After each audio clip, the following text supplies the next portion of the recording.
역대상 27장 1절부터 34절 말씀까지 앉아시 교독하겠습니다. 이스라엘 자손의 모든 가문의 우두머리와 천부장과 백부장과 왕을 섬기는 관원들이 그들의 숫자대로 반이 나뉘니 각 반열이 24,000명씩이라 1년 동안 달마다 들어가며 나왔으니 첫째 달 반의 반장은 삽대리 아들 야소브함이요 그의 반에 24,000명이라. 그는 베레스의 자손으로서 첫째 달 반의 모든 지휘관의 우두머리가 되었고 첫째 달 반의 반장은 아와 사람 도데요 또 미글롯이 그 반의 주장이 되었으니 그의 반에 24,000명이요. 셋째 달 군대의 셋째 지휘관은 대제사장 여호야다의 아들 브나야요 그의 반에 24,000명이라.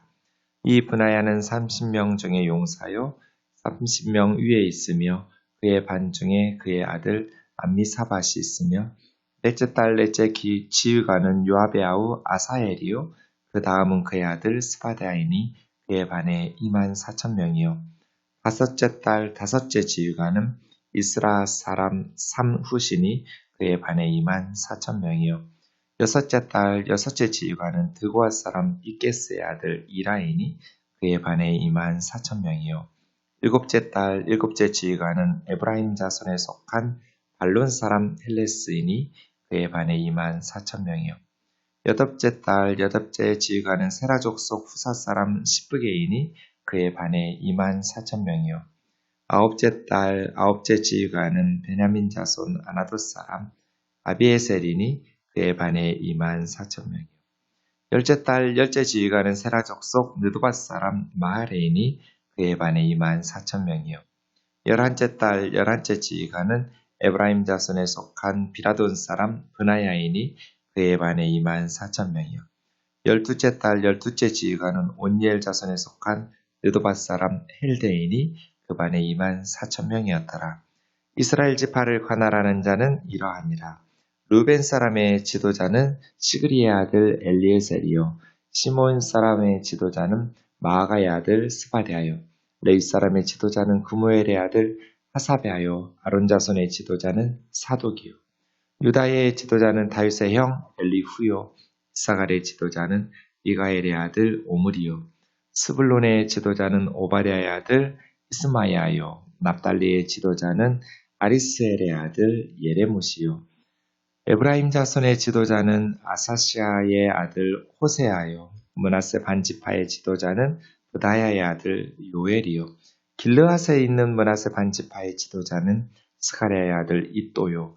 베냐민의 지도자는 아브넬의 아들 야하시엘이요. 단 여로얌의 아들 아사렐이니 이들은 이스라엘 지파의 지휘관이었더라. 이스라엘 사람의 20세 이하의 수요는 다윗이 조사하지 아니하였으니 이는 여호와께서 전에 말씀하시기를 이스라엘 사람을 하늘의 별같이 많게 하리라 하셨습니다. 수레의 아들 요압이 조사하기를 시작하고 끝내지도 못해서 그 일로 말미암아 진노가 이스라엘에게 임한지라. 그 수요를 다윗 왕의 역대지략에 기록하지 아니하였더라.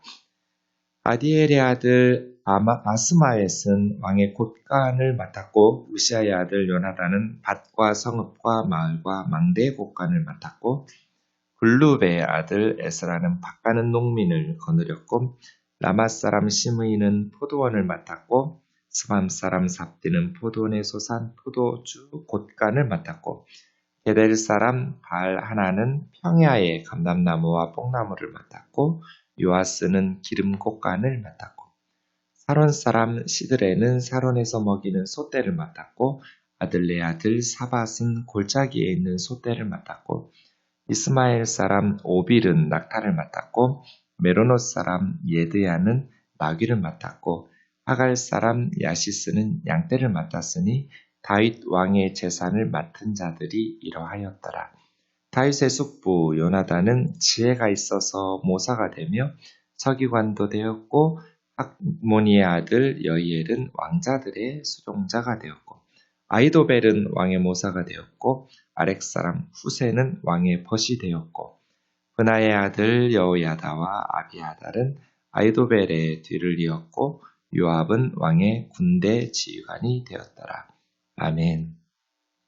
오늘 말씀은 다윗 왕과 함께 나라를 국정을 운영했던 관원들, 리더들에 대한 말씀들입니다. 어제 말씀에서 우리는 성전의 문지기들, 또 성전의 곡간을 맡은 사람들에 대해서 명단이 나오는데요. 오늘 말씀은 다윗의 군사 조직, 또 행정 조직을 맡은 리더들의 명단입니다. 17장 1절에 보시면 각 가문의 우두머리들도 있었어요. 족장들이죠. 가족을 이렇게 돌보는 리더들이 세워졌고, 또 천부장과 백부장은 군대에 1000명의 부하를 이끌기 때문에 천부장이고요. 100명의 부하를 이끌기 때문에 백부장인데요. 10명의 백부장들 그 팀이 모이면 천부장이 되겠죠. 그래서 요한계시록에 보면 땅 위에 있는 교회를 14만 4천 명이라고 말해요. 하늘에 구원받은 성도들은 아무라도 능히 셀 수 없는 허다한 무리. 그러니까 천상에 구원받은 하나님의 백성들은 모든 나라, 백성, 민족, 언어가 다른 각 나라에서 구원받았던 예수님을 믿는 그 수의 무리는 너무나 많아서 아무라도 능히 셀 수 없었지만 땅에 있는 하나님의 백성들, 교회죠. 하나님의 백성들은 14만 4천. 이것은 12 곱하기 12 곱하기 1000이거든요. 앞에 12는 구원받은 구약의 12지파. 뒤에 12는 구원받은 신약의 12사도. 구원받은 하나님의 백성들을 대표하는 것이 12지파 12사도거든요. 그리고 나서 곱하기 1000 하면 그 1000이 군사조직이에요. 이스라엘 백성들은 모세 시대에 전쟁이 났다. 12지파에서 1000명씩 각출해요. 천부장이 되죠. 그래서 전쟁을 수행하는데요. 지상의 교회는 전투하는 교회. 성도들은 지금 이 땅에 살아있는 동안에는 영적으로 싸워야 되는 하나님의 백성들은 전쟁 중에 군인이 지금 여행 간 거 아니잖아요. 휴가하는 거 아니죠. 전투 중이라는 걸 기억해야 돼요. 천상에 구원받은 하나님의 백성들은 안식을 누리는 공동체였어요. 하나님 앞에서 예배하면서 찬송하고 하나님과 함께 모든 눈의 눈물을 닦아주시고 수고와 슬픔과 고통과 죽음과 사망과 해하는 것이 없는 안식을 누리는 공동체. 구원받은 천상의 성도들은 하나님과 함께 안식을 누리지만 땅 위에 있는 하나님의 백성들은 영적인 전투를 수행하는 군사라는 것을 가르쳐주는 것이 14만 4천이에요. 신천지 같이 자기들 등록하면 등록교인이 14만 4천이면 구원의 완성이 이루어진다. 이런 거짓말이 아니고요. 지금 신천지는 14만 4천이 넘었어요. 20만 가까이 되니까 또 법을 바꿔요. 무슨 보혜사 성령이 법을 바꿔요. 등록교인으로 했다가 이제는 리더들 그룹으로 바꿔요. 14만 4천이 넘어가니까. 예, 그런 식으로 거짓말하는 14만 4천이 숫자적으로 14만 4천이 아니에요. 지상의 성도들은 전투하는 성도다. 천부장이에요. 천부장에서부터 시작하는 거예요. 그리고 관원들이 있었어요. 관원은 쇼테르라는 말인데요. 서기관으로 주로 번역하는 단어예요. 이렇게 성전에서 성경을 필사하고 율법을 연구하고 가르치는 쇼테르인데요. 이게 이제 행정관리도 되겠죠. 성전 안에서 영적인 역할을 할 때는 서기관, 또 그것이 국가조직을 섬기는 그런 역할을 할 때는 행정관리라고 말할 수 있는 쇼테르, 관원들이라고 그랬어요. 그래서 각 가족을 이끄는 지파장들, 족장들, 그리고 군대를 이끄는 천부장, 백부장, 왕을 섬기는 행정관리, 쇼테르를 반으로 나눴어요. 우선 군사조직이 15절까지인데요. 각 반열의 군사조직이 2만 4천 명씩 12반. 그러니까 달마다 1년 동안 들어가면서 나오는 거예요. 병사들이 1년에 한 달은 국가를 지키는 군인으로 복무하고 그 다음 나머지 11달은 집에 와서 생업에 봉사하는 거죠. 이런 식으로 다윗의 군사조직이 운영했어요. 지금 약간 예비군 체제하고 비슷하죠? 1년에 한 달 동안은 군사로 섬기고 2만 4천 명씩 모집해서 그리고 나머지 한 달 이후에는 본업으로 돌아가서 가족을 돌보는 이런 체제로 12달을 채웠어요. 첫째 달 반장은 삽디엘, 학몬 사람인데요. 야소부암, 삽디엘의 아들 야소부암인데 11장 11절에 보면 30명의 다윗의 우두머리, 창으로 한 번에 300명을 죽였던 야소부암이 첫째 달의 반장 리더였고요. 베레스 자손으로서 첫째 딸인데, 베레스는 야곱의 아들 중에 네 번째 아들이 유다였잖아요.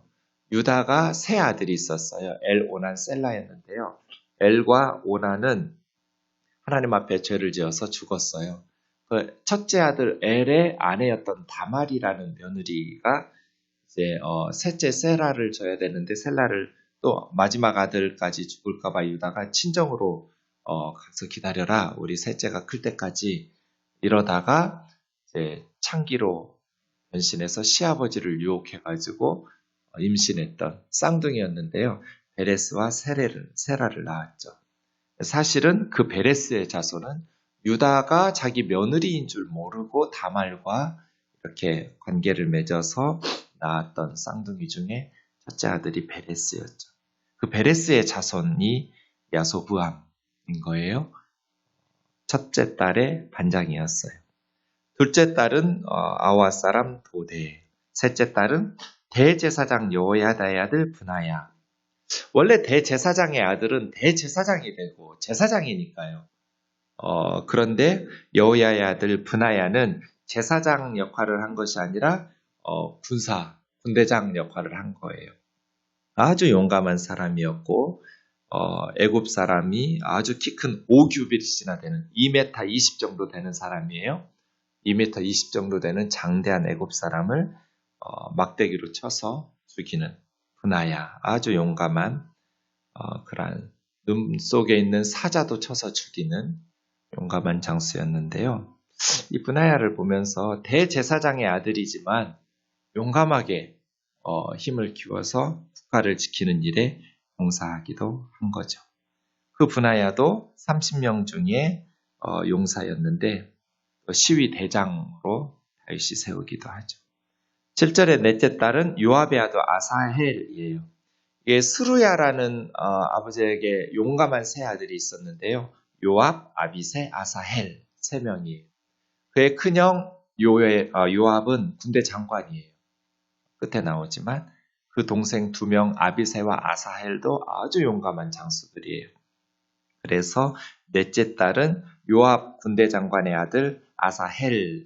근데 사실은 사무엘하 2장 23절에 보면 이 아사헬은 사울왕의 군대 장관이었던 아브넬에게 죽임을 당해요. 아사헬이. 그래서 요압이 나중에 그 아브넬을 다윗이 말렸음에도 불구하고 다시 사울왕을 후손 사울왕의 군대를 포기하고 다윗에게 귀화하거든요. 아브넬이. 다윗은 품었는데 자기 동생 아사헬을 죽였다고 해서 요압이 아브넬은 또 죽이죠. 그런 아사헬이. 그의 아들 아사헬이 죽고 나서는 스바디아가 아버지를 이어서 넷째 딸을 반장으로 계승했어요. 다섯째 딸은 이스라엘 사람 세라의 자손이에요. 베레스와 세라의 자손 삼훗. 여섯째 딸은 드고아 출신의 이라이. 일곱째 딸 에브라임 자손의 헬레스. 여덟째 딸은 십부게인데요. 세라 족속의 후사 사람이에요. 블레셋의 거인 삽을 죽였던 사람이 십부게. 사무엘하 21장 18절에 나오죠. 12절 아홉째 딸은 아비에셀, 베냐민 아나드 사람. 13절 열째 딸은 느도바 사람 마하레. 11째 딸은 브나야, 12째 딸은 온니엘의 자손 느도바 사람 헬데. 온니엘은 온니가 힘이거든요. 에라 하나님이니까 하나님의 힘. 이 사람이 첫 번째 사사예요. 처음 사사 온니엘. 온니엘이라는 최초의 사사 그 후손의 헬데라는 사람이 12번째 딸. 이렇게 24,000명씩 12명의 리더들을 가지고 한 달씩, 1년에 한 달씩 봉사하는 거죠. 좋은 것 같아요. 나라를 지키는 위험한 일들은 모든 지파에서 1년에 한 달씩 이렇게 봉사하는 거죠. 애국심이 더 강한 사람이 지켜. 이런 식으로 욱박지르는 거 아니죠? 저희 동기 목사님들이 모여서 교회들마다 이 주방 봉사가 고민인 거예요. 또 나이도 드신 교회가 점점 연루해지기도 하니까 주일에 점심 식사를 하면서 교제하는 게 참 중요하죠. 먹으면서 또 정도 들고 교제도 하고 예배만 드리고 바로바로 흩어지기보다는 참 유익한 애찬을 나누는 게 좋은데 누가 봉사하느냐 이런 대화가 나왔어요. 그런데 다들 힘들어 하더라고요.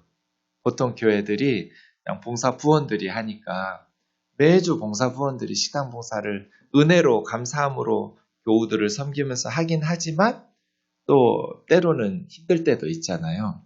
그래서 요즘은 많은 교회들이 이렇게 요즘 회사들이 어떤 회사 업체에 맡겨서 점심 식사를 식당 운영을 하는 경우가 많잖아요. 교회들도 그렇게 하기 시작했어요.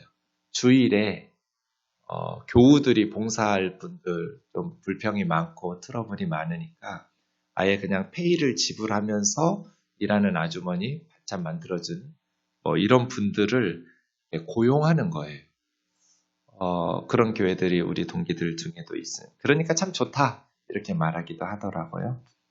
또 대부분 교회들은 아직은 교우들 중에서 자원하는 분들이 저는 아무 말도 안 하고 있었어요. 정 목사님은 어떻게 해? 물어봐서 제가 대답했어요.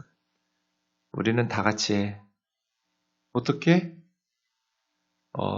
갓난아이들, 엄마들 빼고 나이 많은 할머니, 할아버지들 빼고 일할 수 있는 모든 사람들이 1년에 2주씩 돌아가면서 국수 삶아. 그게 가능해? 왜 안 가능해? 누가 봉사하고 싶어요? 다도 차 마시면서 대화하고 싶지. 누가 부엌에서 일하고 싶은 사람 아무도 없어요. 어쩌다가 마음이 동해서 봉사하는 마음으로 감사한 마음으로 하시죠. 그런데 매주 그것만 하라고 하면 얼마나 힘들겠어요. 힘든 일이잖아요. 힘든 일은 모두 다 하는 게 좋다. 돌아가면서 조금씩 분담하면 우리는 1년에 2주씩만 하면 돼. 모두 다 돌려. 그게 가능하냐고. 가능하다고. 불가능할 게 뭐가 있어. 은혜 받은 사람이 하라고 하면 교회 사랑하는 사람이 하라고 하면 은혜 못 받은 사람들은 어떻게 하고 맨날 하는 사람만 하고 쉬는 사람은 쉬고 이게 옳지 않죠. 귀찮고 힘든 일은 다 같이 나눠서 하면 조금씩 십시일반 하면 좋잖아요. 그런 불평도 없어요. 다 같이 하니까. 그렇죠? 우리 장로님들 네, 다 앞치마 두르고 국수 삶아요. 설거지해요. 다윗 보세요. 나라 지키는 위험한 일 누가 하고 싶어요? 다 애국심을 강조해도 그것도 1, 2년이죠. 누구나 위험하고 힘든 일이에요. 그럴 때는 24,000명씩 모집해서 1년에 한 달씩 모두 다 돌아가면서 하면 돼요. 전쟁 나면 더 모이겠죠. 하지만 그렇지 않을 때는 국방과 안보를 튼튼하게 하지 않고 그 나라를 어떻게 운영할 수 있어요? 경제가 아무리 좋고 뭐 지식과 교육이 발전해도 안보가 튼튼하지 않은 나라는 무너져요. 안보는 한 방에 무너지기 때문에 평소에 국방은 튼튼히 지켜야죠. 그것을 1년에 한 달씩 모든 공동체가 그렇게 결정한 거예요. 그래 누구도 불평할 필요가 없어요. 그렇죠? 모두 다 한 달씩 나가서 나라를 지키고 봉사하니까. 여기에서 빠지니까 불평이 생기는 거예요. 국회의원 하고 싶으면 장관하고 대통령 하고 싶으면 자식 군대 보내야죠. 모든 사람이 이해할 수 있을 만한 사유가 있으면 괜찮아요. 누가 봐도 저 사람 군대 갈 수 없는 건강에 문제가 있거나 어떤 심각한 문제가 있으면 괜찮은데 우리나라 문제는 뭐예요? 멀쩡한 자식들을 군대를 안 보내요. 그러니 불평이 생기죠, 백성들이. 청문회를 딱 했을 때 흠이 없어야죠. 사람이 다 흠과 티가 있지만 적어도 리더로 세우기에 그런 국민성, 성숙한 국민의식이 필요하죠. 마일리지 게이트라고 들어보셨어요? 독일의 베를린 시장이었는데요. 수상 후보였어요. 유력한 정치인이었어요. 마일리지 게이트로 정치 옷 벗었어요. 이게 아무것도 아니에요. 우리나라로 보면 아주 우스꽝스러운 일이에요. 이 시장이 공적인 업무를 위해서 외국에 다녔어요. 비행기 타고. 그러면 그 항공사에서 공짜로 주는 마일리지가 있잖아요. 그 마일리지가 쌓일 거잖아요. 그 마일리지, 뇌물 받은 거 아니에요. 항공사에게 돈 받은 거 아니에요. 그냥 누구에게나 주는 마일리지예요. 그 마일리지를 공적인 업무를 다니면서 쌓인 마일리지를 여행하는 데 썼어요. 개인적으로, 사적으로. 그래서 유력한 정치인이 옷을 벗었어요.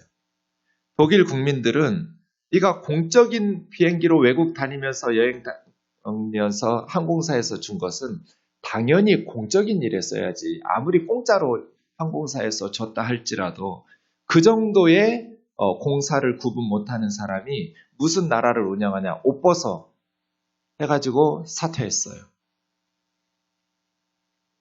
그래서 선진국이에요. 백성들이 용납을 안 하는 거예요.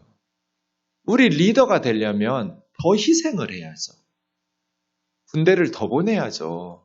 위험한 일은 자기 자식, 자기 본인도 더 많이 희생하고 헌신해야지. 온갖 안전한 곳에서 다 온실 속에서 백성들의 수고를 다 혜택은 다 누려가면서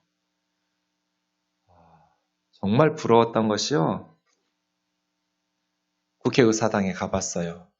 베를린에. 많은 국회의원들이 자전거 타고 출근해요. 와, 진짜 부럽다. 우리나라 국회의원 중에 자전거 타고 출퇴근하는 사람 있어요? 우리나라 국회의원들의 그 혜택이 수십 가지예요. 이런 나라 후진국들 빼고 없을걸요? 나라가 잘 되려면 국회의원들 그 특혜들부터 없애야 돼요. 자기들이 법을 만든다고 그렇게 부끄러운 그런 혜택들을 다 받아 누리면서 제가 일일이 언급하기도 싫을 만큼 역겨울 만큼 토 나올 만큼 부끄러운 모습으로 어떻게 국정을 운영하겠다는 것인지 이해할 수가 없어요. 16절부터 24절까지는 12지파의 지도자들이 나와요. 그런데 특이한 것은 므낫세 지파 같은 경우 20절에 보면 반지파씩 나누죠. 왜냐하면 므낫세 지파는 반쪽은 요단강 동쪽에 있었고 거기를 길르앗이라고 그래요. 21절에. 요단강 동쪽에 길르앗의 므낫세 반지파와 요단강 서쪽 가나안 땅에 므낫세 반지파가 있었죠. 갓, 루벤, 므낫세 반지파가 요단강 동쪽에 있었으니까요. 그래서 므낫세 지파는 둘이에요. 그 다음 17절에 레위 지파는 하사바인데 아론 자손, 레위 지파 안에 아론의 자손은 제사장들인데 사독이 제사장들을 통솔했어요. 12지파 중에 특이한 건 갓과 아셀 지파는 빠졌어요. 있었을 텐데 갓 지파와 아셀 지파의 리더들은 누군지 모르겠어요. 왜 생략됐는지도 모르겠어요. 어쨌든 실바의 아들들인데 갓과 아셀 지파는 이름이 누락됐는지 빠져 있었어요. 그리고 23절은 다시 21장에 나왔던 인구조사 이야기로 시작하고 있어요. 20세 이하는 인구조사 안 하죠. 군사적인 목적으로 인구조사했다고 그랬어요. 민수기 1장 3절에 보면 20살 이상의 남자들이 전쟁에 나가니까요. 20세 이하는 세지 않았고 24절에 보면 요압이 조사 시작하고 끝내기도 전에 하나님의 진노가 임해서 인구조사가 마무리가 안 됐어요. 25절부터 보면 이제 왕의 곡간을 맡은 사람, 또 곡간도 왕궁 안에 있는 곡간, 왕궁 밖에 있는 곡간 둘로 나눴고요. 농민들, 포도원, 포도주, 감나무, 뽕나무, 기름곡간, 소떼, 낙타, 나귀, 양떼, 왕의 재산을 맡은 자들의 명단이 31절까지. 그리고 32절부터는 왕에게 조언해주는 카운셀러 해주는 사람들, 숙부, 삼촌이에요. 요나단이 지혜가 있어서 모사, 자문 역할을 했어요. 서기관도 되었고 또 여히엘은 왕의 수종자가 되었고 왕자들의 수종자가 되었고 아히도벨의 왕의 모사인데요.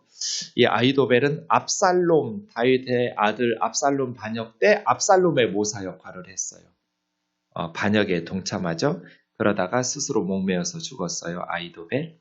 또 후세라는 사람은 압살롬 반역 때 아히도벨의 모사를 무너뜨린 다윗 왕의 끝까지 충성했던, 그래서 왕의 친구, 왕의 벗이라는 호칭이 있었고요. 여호야다 아비아달은 대제사장 아히도벨의 뒤를 이었어요. 이 아히도벨은 위에 있는 아히도벨이 아니에요. 요압은 왕의 군대 지휘관이 되었더라. 그죠? 네. 여기서 제가 깜짝 놀란 것은 다윗의 인재 등용. 진짜 다윗은 폭넓은 인재 등용을 했어요. 외국 사람, 내국 사람 가리지 않았어요. 그러니 좋은 리더들이 흘러넘쳤어요. 제가 어제 정조 때 서울 허통법을 통해서 양반의 아들들만 과거를 보다가 서자들도 다 과거 시험에 응시할 수 있는, 그래서 천재들의 시대라고. 그 정조 3년에 만들었던 실력이 아주 쟁쟁했던 서울 출신들이 학자들로 특히 등용을 되는 이덕무, 박재가, 유득공, 이재수 이런 사람들이 다 서울 출신 박사들이에요. 정약용이랄지 박지원이랄지 이과환이랄지 수많은 천재들이 이 정조 시대에 나올 수 있었던 것은 뭐 예술도 마찬가지예요. 김홍도, 신윤복, 정선 다 정조 시대 사람들이에요. 그때 춘향전, 흥부전 이런 문학들도 정조 시대에 간행돼요. 네, 많은 서자들이 관직에 등용하는 거예요. 정조가. 그러니까 천재들이 등장하기 시작하죠. 다윗도 그렇게 폭넓게 인재를 등용해요. 그러니 나라가 튼튼해지죠. 그리고 국고를 효율적으로 관리해요. 새 나가는 돈이 없어야 괜히 멀쩡한 보도블록 교체하고, 이렇게 새 나가는 돈들이 없어야 국가가 세금이 줄어들고 국민들에게 많이 걷지 않아도 되고 튼튼해지죠. 그리고 다윗은 훌륭한 자문단, 모사와 벗들을 곁에 두었어요. 이 사람들이 중요하죠. 아부하지 않고 다윗 왕에게 나단 선지자나 갓 선지자 같이 직언을 하는, 그런데 다윗은 그 말들을 잘 듣고 회개를 해요. 그래서 다윗이 때로는 죄를 짓고 넘어지기도 했지만 그런 곁에 있었던 모사들, 훌륭한 자문관들의 소중히 여기면서 쓴소리하는 말들을 잘 들으면서 다윗이 끝까지 하나님이 주신 그 구간을 잘 완주하죠. 많은 어려움들이 있었어요. 아들 압살롬이 반역해서 쫓겨나기도 했었고, 또 자기 스스로 죄를 지어서 하나님의 책망을 받기도 하고, 인구조사랄지 우리아의 아내 바세바 사건이랄지. 하지만 다윗은 끝까지 하나님 앞에 쓰임 받을 수 있었던 것은 이 자문단들, 벗들을 곁에 두고 선지자들의 쓴소리를 귀담아 들으면서 회개하고 하나님 앞에서. 솔로몬은 그러지를 못했어요. 그래서 무너졌어요. 우리 인생에도, 우리 나라에도, 교회도, 가정도 국방을 튼튼히 하고 널리 인재를 등용하고, 그리고 국고를 아껴 쓰면서 잘 관리해서 경제적으로 효율적으로 관리해서, 제가 절대로 빚지지 마라. 사랑의 빚 외에는. 빚지지 않는 방법은 지출을 줄이면 된다. 재정을 효율적으로 관리해서, 특별히 뭐 아파서 수술을 한다든지 전세를 얻어야 된다, 집을 산다든지 이런 피치 못할 사정이 아니면 빚지지 마라.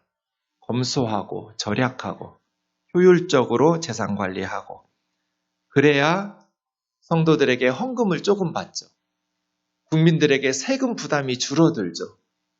이걸 효율적으로 관리하지 못하면 국민들이 너무나 무거운 짐을 져야 되고, 교우들이 너무나 무거운 교회 때문에 짐을 져야 돼요.